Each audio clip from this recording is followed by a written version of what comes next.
భాగవతుల కుటుంబీకులు. వీళ్ళ ఇంటి పేర్లు అసలు వేరే, సువాణం వారిని ఇంటి పేరు. కానీ వీళ్ళు భగవత్ సంబంధమైన కథల్ని ఊరూరా ప్రచారం చేస్తూ ఉన్నారు కనుక వాళ్ళ ఇంటి పేరు భాగవతులుగా మారిపోయింది.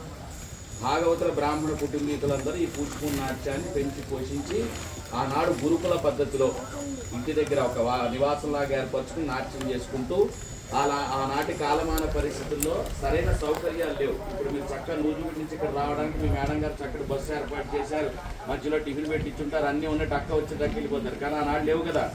సో ఆడవాళ్ళు ఇబ్బంది పడతారన్న ఉద్దేశంతో ఆడవాళ్ళకి నాట్యంలో ప్రవేశం లేదు ఆనాడు. ఎందుకని? సరైన సౌకర్యాలు లేకపోవడం మూలాన. మరి ఆడవేషాలు ఎవరు వేసేవాళ్ళండి? మగవాళ్లే ఆడవేషం వేసేవాళ్ళు. అది కూచిపూడి ప్రసిద్ధి. అలా ఈ కూచిపూడి నాట్యం 11వ శతాబ్దంలో ప్రారంభమై ఆనాడు సంస్కృత భాష వాడుకలో ఉండేది కనుక సంస్కృతంలో రూపకాలను బ్యాలెన్స్ని ప్రదర్శించేవాళ్ళు.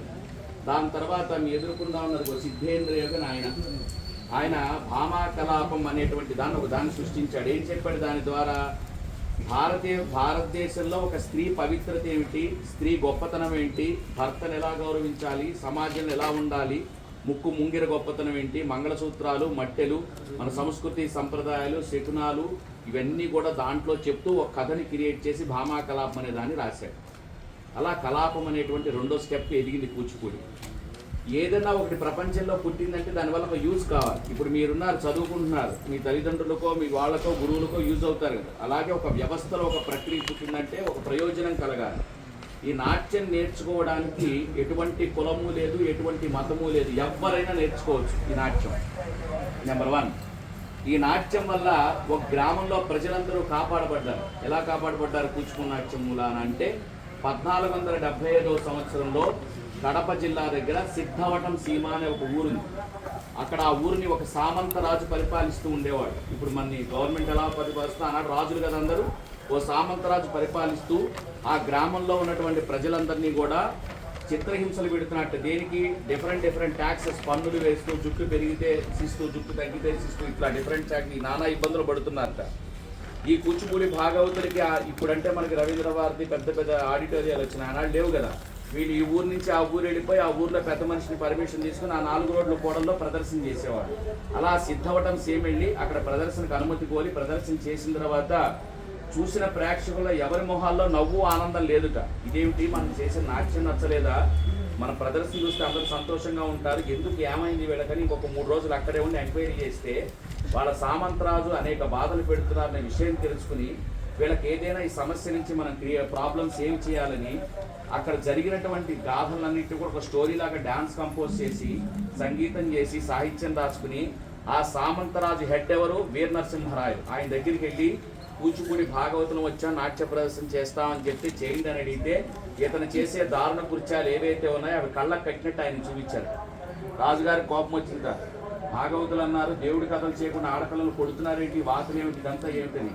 అయ్యా, నీ సామంతరాజు చేసే పనులు ఇలా ఉన్నాయి, దీని మీద విచారణ జరిపించండి అనగానే వీర నరసింహరాయలు గారు ఇస్మాయిల్ ఖాన్ అనే సైన్యాధ్యక్షుడిని పంపించి విచారణ చేస్తే భాగవతులు చెప్పింది యథార్థం అని తెలిసి హైదరాబాద్ నుంచి మచిలీపట్నం వెళ్తూ కూచిపూడి గ్రామంలో మజిలీ చేసినప్పుడు కూచిపూడి భాగవతులు భామా కలాపాన్ని ప్రదర్శిస్తే ఆ భామా కలాపాన్ని సంతోషించి కూచిపూడి అగ్రహారం గిఫ్ట్గా ఇచ్చేశాడని రాజుగారు. అంటే ఈ డాన్స్కి ఎటువంటి కులము మతం లేదని దీని ద్వారా తెలుస్తుంది, ఎవరైనా ఆస్వాదించవచ్చని. అలా యక్షగానాలని, నృత్య నాటకాలని, సోలార్ సిస్టమ్స్ అని తీసుకొస్తూ 18వ శతాబ్దంలో కాలం మారింది, అనేక సౌకర్యాలు వస్తున్నాయి.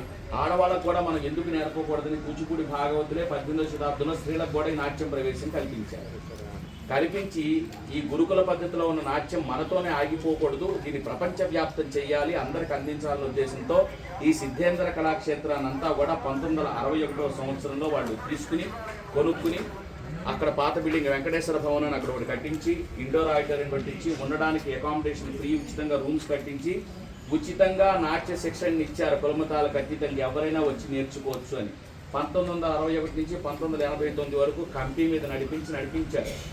తరం మారిన తర్వాత ఆ కమిటీ కాస్ట్ ఆఫ్ లివింగ్ పెరగడం, ఖర్చులు అవడంతో 1989లో నందమూరి తారక రామారావు గారు తెలుగు సీఎంగా ఉన్నప్పుడు తెలుగు విశ్వవిద్యాలయాన్ని హైదరాబాద్లో ఏర్పాటు చేసినప్పుడు ఈ కూచిపూడి భాగవతులు ఇక్కడ పనిచేస్తున్నటువంటి వేదాంత రత్తే శర్మ గారు అనేటువంటి ఇన్ఛార్జి ప్రిన్సిపాల్ గారు రామారావు గారి పక్కన వేషాలు వేసేవాడు. ఆయన అయ్యా మా కూచిపూడి కళాక్షేత్రం ఇలా ఉంది, విశ్వవిద్యాలయంలో మీరు కలుపుకుంటే బాగుంటుందన్న సమయంలో తప్పకుండా ఆయన కూడా కళాకారుడు కనుక కళాక్షేత్రాన్ని విశ్వవిద్యాలయంలో కలుపుకుంటున్నామని చెప్పి సిద్ధేంద్ర కళాక్షేత్రాన్ని తెలుగు విశ్వవిద్యాలయం యూనివర్సిటీలో కలిపారు.